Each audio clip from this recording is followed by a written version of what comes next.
जय हिंद जय भारत में रेबल श्रद्धानंद। निर्मला जी, आज का जो विषय है वो आपके ऊपर है। आप हमारी वित्त मंत्री हैं, फाइनेंस मिनिस्टर हैं, और मैं आपके टीवी के एक प्राइवेट चैनल में दिए गए इंटरव्यू के ऊपर देख रहा था और उसके ऊपर अपनी कुछ प्रतिक्रिया रखना चाहता हूँ। मुझे बहुत दुख हुआ आपके कमेंट सुन के मैम। मुझे नहीं पता आप ये आंकड़े कहाँ से लाती हैं। आपने उस इंटरव्यू में ये कहा मैम कि लोअर मिडिल क्लास जो होती है भारत में, उसकी न्यूनतम इनकम जो है यानी मिनिमम इनकम है वो 6 लाख से शुरू होती है और मैक्सिमम इनकम 18 लाख तक जाती है। मैम, मुझे बहुत दुख हो रहा है कि पता नहीं आपने इकोनॉमिक्स की पढ़ाई कैसे करी होगी। आप जानते हैं मैम लोअर मिडिल क्लास का मतलब क्या होता है, या लोअर का मतलब क्या है, इसका अर्थ आपको पता है मैम? लोअर, एक सिक्योरिटी गार्ड मैम 8 से 10 हज़ार रुपये कमाता है मैम, पूरे साल में 1,20,000 रुपये। उसे आप कौन से क्लास में रखना चाहेंगे मैम? एक नया क्लास क्रिएट कर देंगे क्या?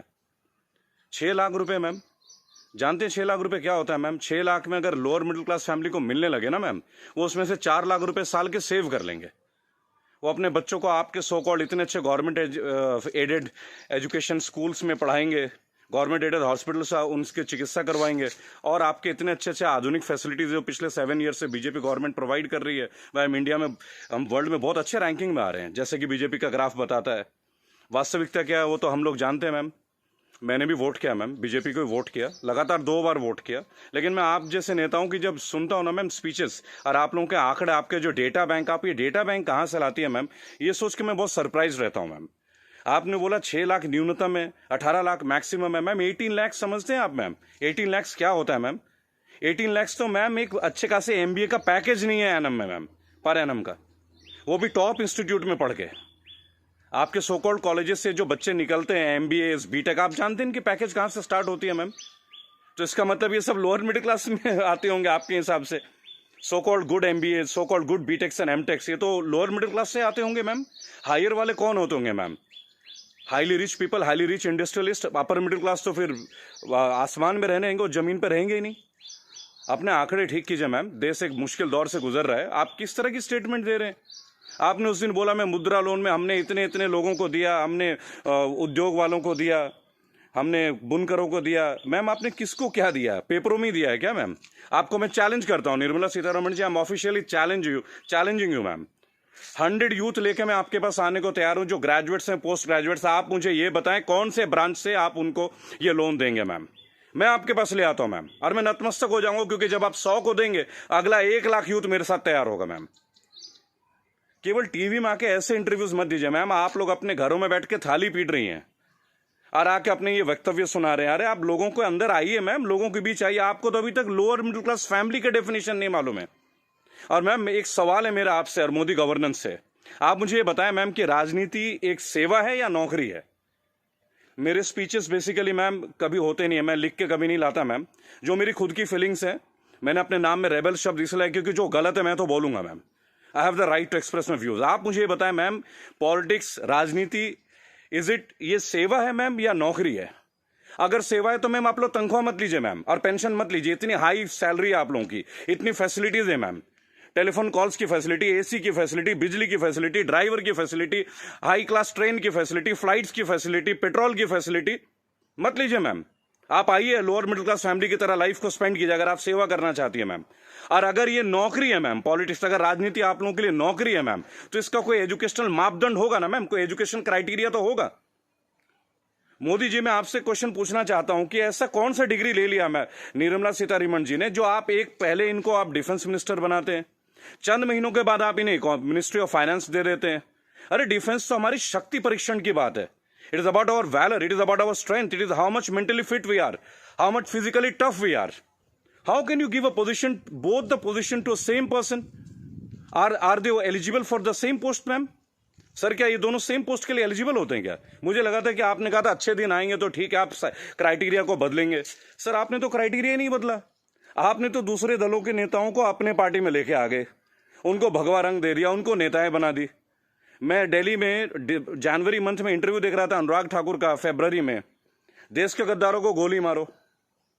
बड़ी अजीब बात है, हाईली एजुकेटेड है, क्रिकेटर हैं वो, शायद BCCI के हैं, और तो और अमित शाह के पुत्र जो वो सेक्रेटरी बन जाते हैं।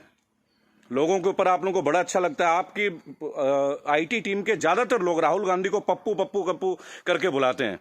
देखिए, मैंने एक बात सीखा है, अगर आपको हंसना है ना तो सबके साथ हंसे। If you want to laugh, laugh with others, don't try to laugh at others.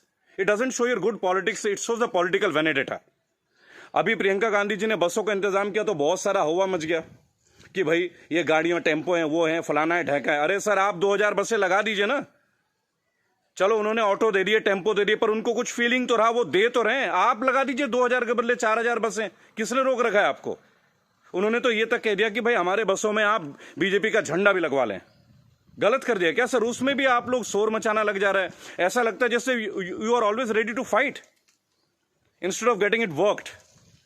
अच्छा देखिए, मैंने नितिन गडकरी का भाषण सुना टीवी में, ये लास्ट वीक की बात है सर। उन्होंने कहा स्वदेशी अपनाओ। चलिए सर, अपना लेते हैं, पर मुझे बताएं, मेक इन इंडिया और मेड बाय इंडिया, इन दोनों का डिफरेंस आपके मिनिस्ट्री का कोई एक मिनिस्टर मुझे दे सकता है क्या? मेक इन इंडिया है क्या सर? आप जमीन देते हैं सैमसंग को, जमीन देते हैं ओप्पो को, वीवो को, चाइनीज कंपनी को, साउथ कोरियन कंपनीज को, वो आके अपना प्लांट लगाते हैं, इंडियंस को हायर करते हैं, और उसके बाद प्रॉफिट जो है वो उनके अकाउंट में जाता है, सैलरीज आता है इंडियंस के अकाउंट में। तो मुझे ये बता दें कौन सा मेक इन इंडिया है सर? आप मेड इन इंडिया कीजिए ना, आप अपने इंडस्ट्रीज लगाइए, आपको पैसा रेवेन्यू अपने पास रोकिए। अगर इतना दम होता ना सर हमारे मैकेनिज्म में, आपको चैलेंज कर रहा हूं, आप मैकडोनल्ड्स की तरह एक आउटलेट बना लेते सर। 25 रुपए का बर्गर बेचने वाला भी लाखों करोड़ों रुपए डॉलर्स में कन्वर्ट करके इंडिया से लेके जा रहा है। आप छोड़िए मोबाइल फोन तो बहुत बड़ी बात है, 20-20, 50-50 हजार की बात है। आप बर्गर बनवा दीजिए सर, आप ब्रेड्स बनवा दीजिए, रेवेन्यू यहां जनरेट करवा दीजिए सर, मेड इन इंडिया कर दीजिए। What is make in India sir? आप कहते हो स्वदेशी अपना, फॉरेन की कंपनी को आप जमीन अलॉट कर रहे हो, राइट? और आप कहते हो चाइना का बहिष्कार कर दो। आप मुझे बता दें बीजेपी के कौन से नेता के पास इंडिया वालों का फोन है सर? और बीजेपी छोड़िए, किसी भी पार्टी, मैं यहां किसी और पार्टी का माउथ पीस नहीं हूं सर, क्योंकि मुझे देखा गया है, मैं देखता हूं ये चीज। अगर मैं आपके पॉलिटिकल किसी फेलियर के बारे में बात करूं तो लोग तुरंत बोलेंगे भाई ये तो कांग्रेस का आदमी है। It's very cheap sir, it sounds very cheap. ठीक है सर, आपसे पहले हमने कांग्रेस को भी वोट दिया, क्या गलत किया सर? गलत क्या किया भाई? जो मेजोरिटी में आएगा उसको तो वोट देंगे ना। मुझे ऐसा लगता है कि आप ऑपोजिशन को भी नहीं टिकने देते हैं। भाई एक सोशल सिस्टम है, गवर्नेंस के एक सिस्टम है सर। आप अच्छा गवर्नेंस करेंगे पर एक मजबूत ऑपोजिशन, आप तो ऑपोजिशन को ही परचेज कर ले रहे हैं आप लोग। ज्योतिरादित्य सिंधिया को आपने परचेज कर लिया सर, बुरा लगेगा सर सुनने में। ऐसी क्या घुट्टी दे दी सर? एक झटके में एमपी की गवर्नमेंट जो है वो कोलैप्स कर जाती है, वो भी उस दौर में जब कोविड-19 का दौर रहता है। तब आप लोगों को कोविड-19 का अवेयरनेस नहीं होती, तब आपको नहीं लगता कि लोगों के बीच आपको जाना चाहिए। अहमदाबाद में लाखों लोगों की भीड़ आपने कर दिया, नमस्ते ट्रंप कर दिया सर। क्या ये पॉलिटिकल फेलियर नहीं है? आज आप बता रहे अचानक से आपने 25 तारीख को लॉकडाउन कर दिया और 1 महीना तक आप नमस्ते ट्रंप की तैयारियां करवाते रहे sir. What is this sir? झूठी शान का हमें क्या करना है सर? आज सबसे पहले आप अपने नेताओं को बोलें कि वो कुछ भी बोले ना टीवी में, हेल्प तो आप करना नहीं। मेरी बात सुने सर, सब आत्मनिर्भर है। मजदूर कौन सा मर्सिडीज में घूम रहा है सर? उनके पैर में फफोले गिर रहे हैं। मैंने देखा निर्मला जी ने एक स्टेटमेंट दी, एक लेडीज बेचारी सूटकेस में, उसका बच्चा सूटकेस में बैठा हुआ घसीट के ले जा रही है, तो वो जवाब देती है कि राहुल गांधी को वहां नहीं बैठना चाहिए, राहुल गांधी को वहां जाना चाहिए। अरे राहुल गांधी को जो करना चाहिए वो छोड़िए, आपको क्या करना चाहिए? गवर्नेंस आपकी है, सेंट्रल में आप हैं, पिछले 7 साल से आप लोग हैं सर। हमेशा क्या स्टेट को ही फेल करते रहोगे क्या, या हमेशा ऑपोजिशन को गालियां देते रहेंगे आप लोग? सर मोदी जी चाय वाला पीएम बन सकता है, सुना था, देख भी लिया सर, बराबर। बाकी चाय वालों का क्या सर? बाकी लोगों का क्या सर?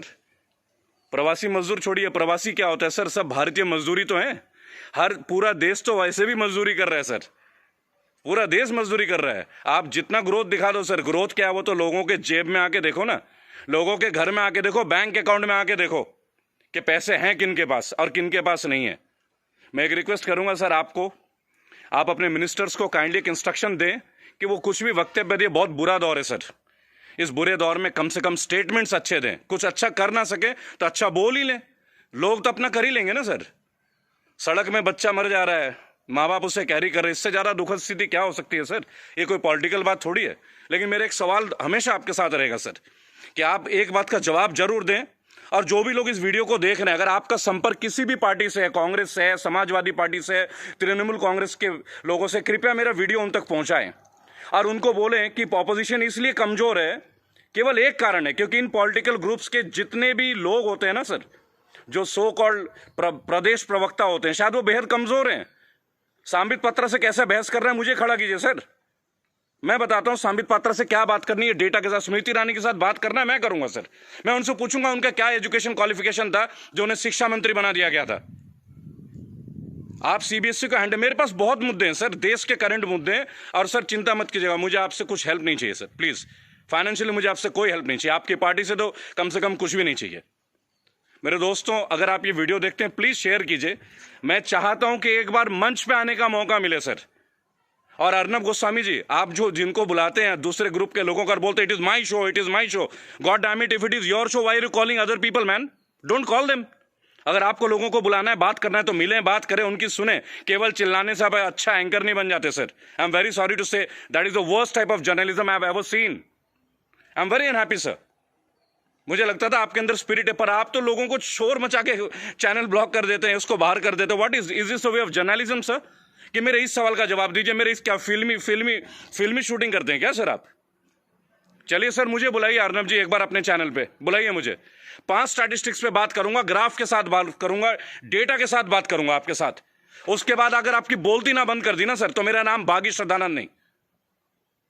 मैं बीजेपी के अगेंस्ट नहीं सर, मैं बीजेपी गवर्नेंस के अगेंस्ट हूं।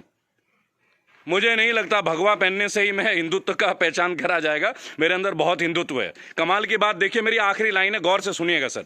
श्रद्धानंद पति मेरा नाम है, जाति से मैं ब्राह्मण हूं, पढ़ा हूं क्रिश्चियन स्कूल से, saint Mary's English high school.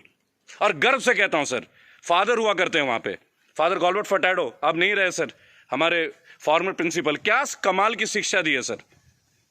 इतने आईआईटीएन से निकलते हैं सर, कभी आप लोगों की जरूरत नहीं पड़ी सर। मुझे ताज्जुब लगता है, अंगूठा छाप के नीचे एमटेक वाला बंदा काम कर रहा है और हम उनको सुन रहे हैं। What the hell is going on sir? कहां है आपके अच्छे दिन? बुलाइए ना सर एक बार चैनल में। आपके जितने भी प्रवक्ता है ना सर, जितने भी प्रवक्ता है, अगर 10 मिनट का टाइम दे देना सर, उनकी बोलती बंद कर दूंगा। जय हिंद, जय भारत। मैं जानता हूं बहुत सारे लोग मेरे बातों से शायद नाराज हो, पर नाराज होना आपका काम है सर, मेरा नहीं। सही मुद्दे पे तो मैं बात करूंगा, जो नाजायज बात लगती है उसका तो मैं करूंगा सर। रेबल हूं तो रेबल की तरह पेश आऊंगा। जय हिंद, जय भारत। अगला मुद्दा 2 या 3 दिन के अंदर स्टैट्स के साथ आऊंगा सर। और मेरे दोस्तों, मैं दोबारा एक रिक्वेस्ट करता हूं, काइंडली अगर आप लोगों के पास कोई कॉन्टैक्ट है, मेरा वीडियो तमाम पॉलिटिकल ग्रुप्स के पास भेजें, एक मंच पे आने का मौका दें। इन्हें बताऊंगा सर, इन्हें बताऊंगा इन्होंने झारखंड के लिए क्या किया है, इन्होंने बंगाल के लिए क्या किया है, इन्होंने केरल के लिए क्या क्या, अरे उत्तर प्रदेश के लिए क्या क्या, वो भी बता दूंगा। हम भगवा में, उत्तर प्रदेश में सबसे महंगी बिजली हमारे यहां आती है। ये है ना अच्छे दिन।